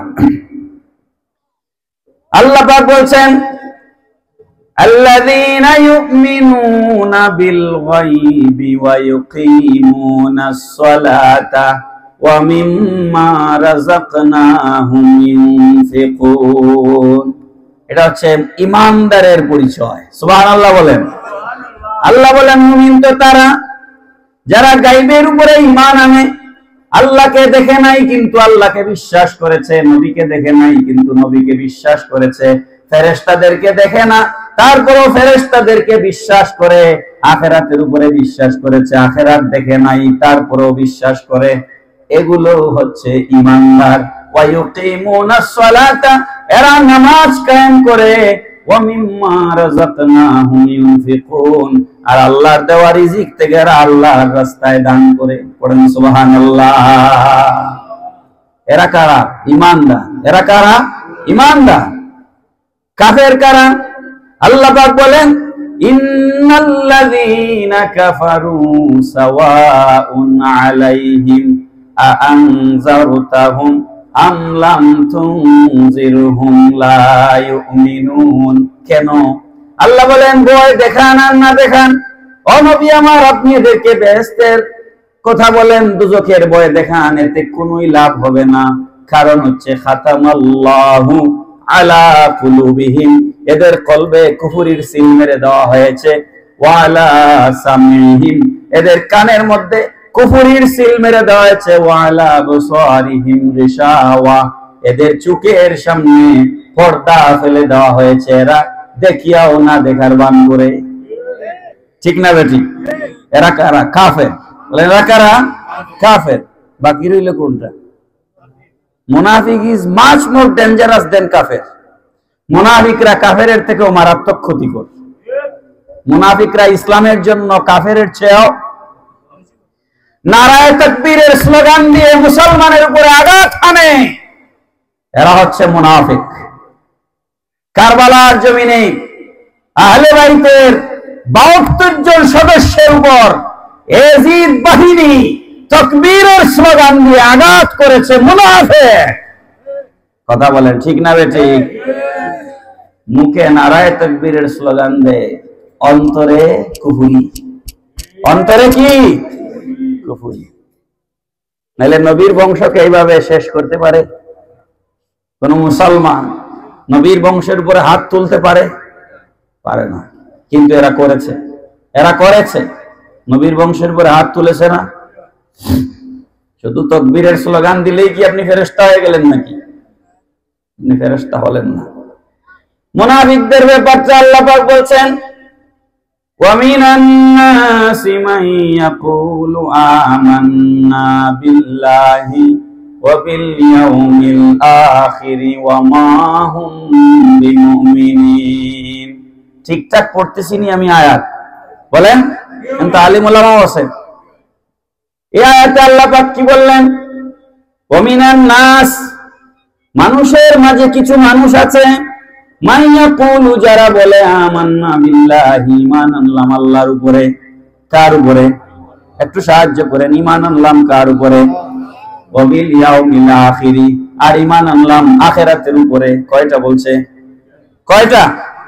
ঈমান আনলাম আল্লাহর উপরে, ঈমান আনলাম আখিরাতের উপরে। আল্লাহ পাক রব্বুল আলামিন বলছেন, ওয়া মা হুম বিমুমিনিন, আমি আল্লাহ বলছি এরা মুমিন নয়। এখন কি করবেন আপনারা?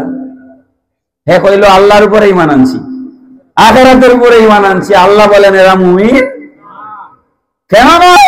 কারণ আল্লাহর উপরে ঈমান আনার নাম ঈমান নয়। আল্লাহর উপরে ঈমান ও ঈমান, আখিরাতের উপরে ঈমান ও ঈমান, ফেরেশতাদের উপরে ঈমান ও ঈমান, কোরআনের উপরে ঈমান আনাও ঈমান, সবই ঈমান, কিন্তু ঈমানের মূল নবী মুহাম্মদুর রাসূলুল্লাহ সাল্লাল্লাহু আলাইহি সাল্লাম।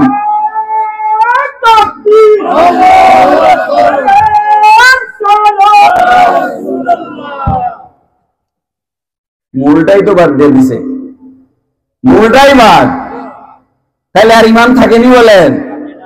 বলেন ঈমান থাকে? এখন আপনারা বলেন হকের পক্ষে মানুষ কম না বেশি? আমি প্রথম বলছিলাম 72 আর 1, তাহলে হকের পক্ষে মানুষ কম না বেশি? কম হওয়াতে কি আপনারা মন খারাপ করছেন যে আমরা এত কম মানুষ? হকপন্থী কম মানুষের জন্য নবীজির পক্ষ থেকে একটা সুসংবাদ আছে। বড় করে বলেন, কার পক্ষ থেকে? নবীজির পক্ষ থেকে সুসংবাদ। শুনতে রাজি আছেন? নবীজির পক্ষ থেকে সুসংবাদ। কেমন কথা? নবীজি বলছেন, মুসলিম শরীফের 145 নম্বর হাদিস, ঘরে কিতাব থাকলে মিলায়া দেখবেন, না পাইলে আমারে এখান থেকে শাহজালাল ইউনিভার্সিটি আর কতটুকু দূরে, হ্যাঁ, যাবেন আমার কাছে গিয়ে বলবেন, হুজুর এটা আপনি ওয়াজ করছেন, এটা তো কিতাবে পাই নাই। মুসলিম শরীফ 145 নম্বর হাদিস, নবীজি বলেছেন, বাদাল ইসলামু গরীবান ওয়া সায়াউদু কামা বাদা গরীবান ফাতুবা লিল গুরাবা। চিৎকার করে বলেন সুবহানাল্লাহ। আমার নূরের নবী, দুনিয়া এবং আখিরাতের বাদশা নবী, রহমাতুল লিল আলামিন, দয়াল নবী বলেন, উম্মতের আরে বাদাল ইসলামু গরীবান, বড় গরিবী হালতে ইসলাম জাহির হয়েছে। বড় গরিবী হালতে, এটা বুঝাইবার আমার হাতে আপনাদের সামনে টাইম নাই। নবীজিকে যখন মক্কা থেকে বিতাড়িত করে দেওয়া হয়, মদিনাতুল মুনাওয়ারায় হিজরত করে যাওয়ার পর আল্লাহর রাসূল মক্কায় আসেন 10,000 সাহাবী নিয়ে। নবীজি মক্কা বিজয় করেছেন, কথা ঠিক না বেঠিক? কিন্তু নবীকে যখন মক্কা থেকে তাড়ায় দেওয়া হয়, বড় অসহায় অবস্থায় রাতের অন্ধকারে গোপনে গোপনে আবু বকর সিদ্দিক রাদিয়াল্লাহু আনহুকে সাথে নিয়ে নবী মক্কা ছেড়েছিলেন। কথাটা ঠিক না বেঠিক? খুব শাহানশাহী হালতে গেছিলেন না খুব গরিবী হালতে? হ্যাঁ, ইসলামের প্রথম অবস্থাটা অত্যন্ত গরিবী ছিল। কি ছিল? ইসলাম প্রচারের প্রাথমিক অবস্থা শুনলে আপনারা এগুলো জানেন, যারা ইতিহাসের ছাত্র। ওকাজের মেলা বসতো মক্কায়, মদিনার থেকে কাফেলা আসতো, আল্লাহর রাসূল এদের সাথে লুকায়া লুকায়া কথা বলতেন। প্রথম আকাবা, বাইতুল আকাবা, প্রথম আকাবায় নবীজি 6 জনের সাথে কথা বলেছে। পরের বার এরা ডবল হয়ে 12 জন আসছে। এর পরের বার ফাইনাল আকাবায় 72 জন আসছে। পড়েন সুবহানাল্লাহ। 72 জন আসছে। তাদেরকে আল্লাহর রাসূল 6টা ভাগে ভাগ করে দিয়েছেন, যাও মদিনা শরীফ গিয়া মানুষকে দ্বীনের দাওয়াত দাও। এরপরে মদিনাতুল মুনাওয়ারায় একটা পরিবেশ তৈরি হয়েছে। তারপর নবীজি হিজরত করেছে। যে রাতে নবী হিজরত করেন, কাফেররা আবু জেহেলের বাড়িতে মিটিং করে বলছে, মুহাম্মদকে জীবিত অথবা মৃত ধরে এনে দিতে পারলে 100 উট পুরস্কার দেওয়া হবে। শেখ আব্দুল্লাহ মুহাদ্দিস দেহলভী রাহমাতুল্লাহ আলাইহি জজবুল কুলুব ইলা দিয়ারিল মাহবুব কিতাবের মধ্যে লিখেছেন, বুরায়দা আসলামী নামে একজন সাহাবী তখন ইসলাম কবুল করেন নাই, তখন তিনি মুসলমান ছিলেন না। বুরায়দা আসলামী 70 জন মক্কার টকবগে যুবক তরবারি হাতে নিয়ে ঘোড়ার উপরে সওয়ার হয়ে পেছন দিকে ধাওয়া করেছেন। 3 দিন 3 রাত আল্লাহর রাসূল জবলে সূরের ভিতরে ছিলেন। সেখান থেকে বের হয়ে যখন মদিনা মুনাওয়ারার দিকে রওনা করেছেন, অনেক ঘটনা রাস্তায়, হিজরতের রাত্রে অসংখ্য মুজিজা সংঘটিত হয়েছে। এগুলো এখন আলোচনার বিষয় নয়। মদিনা শরীফ পৌঁছে যাওয়ার 70 থেকে 80 কিলোমিটার বাকি একটা জায়গার নাম মওজায়ে গমিম। ওখানে আল্লাহর রাসূলকে বুরায়দা আসলামী 70 জন যুবক নিয়ে ঘেরাও করে ফেলেছে। রসুল আর আবু বকর মাত্র 2 জন। ওরা কতজন? 70 জন। 70 জন। এখন 70 জনের সাথে 2 জন কিভাবে মোকাবেলা করবেন? এই সময় আল্লাহর রাসূল মুজিজা প্রদর্শন করলেন। নবীজি নবুয়তের নজর দিলেন বুরায়দা আসলামীর দিকে। বুরায়দা আসলামী বলছেন, মুহাম্মাদুর রাসূলুল্লাহ সাল্লাল্লাহু আলাইহি সাল্লাম যখন আমার দিকে তাকালেন, তার চেহারা থেকে এমন নূর বের হয়ে আসলো, এমন জ্যোতি বের হয়ে আসলো, আমার শরীরে কম্পন শুরু হয়ে গেল, আমার ঘোড়ার পা মাটিতে দেবে গেল, আমার হাতের তরবারি মাটিতে পড়ে গেল। আল্লাহর নবী বলেন, তোমার নাম কি? বলে, আমার নাম বুরায়দা। নবীজি বলেন, বুরায়দা তো বারদুন থেকে এসেছে, বারদুন মানে ঠান্ডা, তো তুমি এত গরম কেন? সুবহানাল্লাহ। তোমার বংশ কি? বলেন, আমরা বনু আসলাম, আসলামী। নবীজি বলেন, বনু আসলাম, আসলাম তো সিলমুন থেকে এসেছে, ইসলাম থেকে এসেছে। সিলমুন অর্থ হচ্ছে শান্তি, তো তুমি এত উশৃঙ্খল কেন? বুরায়দা আসলামী বলছেন, একটা একটা করে কথা যখন আল্লাহর রাসূল বলছিলেন, মনে হচ্ছিল একটা একটা তীর এসে আমার বুকের মধ্যে ঢুকতেছে। আল্লাহর নবী বলেন, ও বুরায়দা আসলামী, কেন এসেছো? বুরায়দা আসলামী বলেন, ইয়া রাসূলুল্লাহ, নবী গো, খোদার কসম খেয়ে বলছি, ও নবী আমার, এসেছিলাম 100টা উটের লোভে পড়ে আপনাকে বন্দী করে মক্কা শরীফ নিয়ে যাওয়ার জন্য, কিন্তু ঘটনা তো উল্টা ঘটে গেছে। আমরা আপনাকে কি বন্দী করব?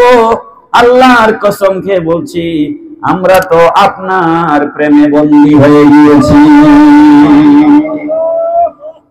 আর বিলম্ব সহ্য হয় না, আর দেরি সহ্য হয় না। নবীজি গো, আমাদেরকে পড়াই দেন লা ইলাহা ইল্লাল্লাহু মুহাম্মাদুর রাসূলুল্লাহ সাল্লাল্লাহু আলাইহি ওয়াসাল্লাম। এবার বুরায়দা আসলামী বলেন, রাসূল আমার, আপনার সামনে হাঁটা এটা তো বেয়াদবি, কিন্তু আপনি মক্কা থেকে মদিনায় হিজরত করতেছেন, আমি অনুমতি চাই, বেয়াদবি মাফ করে আপনি আমাকে অনুমতি দিবেন, আমি আপনার একটু সামনে হাঁটতে চাই, আপনার বডিগার্ড হিসেবে। পড়েন সুবহানাল্লাহ। একটু আগে কি ছিল? কাফের, এখন হয়ে গেছে নবীর আশেক। পড়েন না সুবহানাল্লাহ। নবীজি বলেন, অনুমতি দিলাম। বুরায়দা আসলামী বলেন, হুজুর, আরেকটা অনুমতি চাই। নবীজি বলেন, কি অনুমতি চাও? বুরায়দা বলেন, নবীজি গো, আপনি দুনিয়া এবং আখিরাতের বাদশাহ, সাইয়্যিদুল আম্বিয়া, নবিউল আম্বিয়া, এইভাবে গোপনে গোপনে আপনি মদিনা শরীফ যাবেন, এটা আপনার শান শৌকত মর্যাদার সাথে মানায় না। আপনি আমাকে অনুমতি দিন। আমরা 70 জন আছি, আমার মাথার পাগড়িটা খুলে তরবারির মধ্যে আমি বাঁধবো, এটারে আমি ফ্ল্যাগ বানাবো, পতাকা বানাবো, মিছিল সহকারে আপনাকে আমরা মদিনাতুল মুনাওয়ারায় পৌঁছায়া দেব। ওদিকে মদিনাতুল মুনাওয়ারায় নারী, শিশু, আবাল, বৃদ্ধ, বনিতা ঘর থেকে বের হয়ে ছাদের উপরে উঠে গেছে, রাস্তার 2 পাশে লাইন হয়ে গেছে, গাছের মধ্যে উঠে সবাই একসাথে বলছে, তলাল বাদরু আলাইনা মিন সানিয়াতিল ওয়াদা ওয়াজাবা শুকরু আলাইনা মাদালিল্লাহিদা। পড়েন সুবহানাল্লাহ। কথা লম্বা। নবীজি বলছেন, বাদাল ইসলামু গরীবান, ও দুনিয়ার মানুষেরা, আমার উম্মতেরা শোনো, ইসলাম বড় হচ্ছে না, ক্ষুদ্র পরিসরে গরিব মানুষের দ্বারা ইসলাম আত্মপ্রকাশ করেছে। কথাটা ঠিক না বেঠিক? হযরতে বেলালের উপরে কি অমানবিক নির্যাতন হয়েছে, হযরতে খাব্বাবের উপরে কি অমানবিক নির্যাতন হয়েছে, হযরতে সুমাইয়া রাদিয়াল্লাহু তাআলা আনহাকে 2 টুকরা করে শহীদ করা হয়েছে। অত্যন্ত গরিবী হালতে, ইসলাম কখনোই ধনীদের হাতে ছিল না, গরিবী হালতে ইসলাম আত্মপ্রকাশ করেছে। নবীজি বলছেন ওয়াসায়াউদু কামা বাদা গরিবান, অপেক্ষা করো, অচিরেই ইসলাম আবার গরিবী হালতে চলে যাবে। কে বলছেন? নবীজি বলছেন অচিরেই ইসলাম আবার পূর্বের অবস্থায় ফিরে যাবে, মন খারাপ করবে না। ফাতুবা লিল গুরাবা, পড়েন না সুবহানাল্লাহ। আমার নবী বলছেন ও আমার আশিক উম্মতেরা, সংখ্যায় যদিও তোমরা কম হও, যদিও ধন সম্পদ না থাকে, গরিব হও, ফাতুবা লিল গুরাবা, এই গরিবদের জন্য আমার পক্ষ থেকে সুসংবাদ গ্রহণ করো। বড় করে বলেন না সুবহানাল্লাহ। প্যারা হাজিরিন, আমার টাইম 10 মিনিট ওভার হয়ে গেছে, আমি শেষ করব। আজকাল কি আফসোস, শুনলে মনটা খারাপ লাগে। নবীজির মহব্বতের কথা, কি আশ্চর্য কথা। আমাকে এরকম বলছে যে আপনারা তো নামাজের ওয়াজ করেন না, রোজার ওয়াজ করেন না, আপনারা খালি নবীর ওয়াজ করেন। তো যে লোক আমার এই কথা বলছে, আমি প্রথমে তারে বললাম নামাজের টেন্ডার আমরা আপনাকে দিয়ে দিছি, কারণ আপনারা তো সবসময় ওই ওয়াজই করেন, তো সবাই এক ওয়াজ করলে কি হয় নাকি? প্রথমে আমি তার প্রশ্নের উত্তরটা এটা দিলাম, বললাম যে নামাজের টেন্ডার আপনাদেরকে দিয়ে দিছি, আপনারা মানুষকে নামাজি বানান। আমরা কি বেনামাজি নাকি ভাই? বলেন আমরা কি বেনামাজি? আমার সিলেটি ভাষায় একটা কথা আছে, ইমান নাই দৌড়ো কিওর নামাজ পড়ো, আছে না নাই? কথাটা একেবারে সত্যি। তোমরা নামাজ শিখাও, আমরা নবীর প্রেম শিখাই, সুবহানাল্লাহ বলেন না। এখন তোমরা যেহেতু নবীর প্রেম বলো না, কেউ না কেউ তো বলতে হবে, এই জন্য আমরা বলি আর কি। এটা কি অপরাধ? নবীর প্রেমের কথা বলা অপরাধ?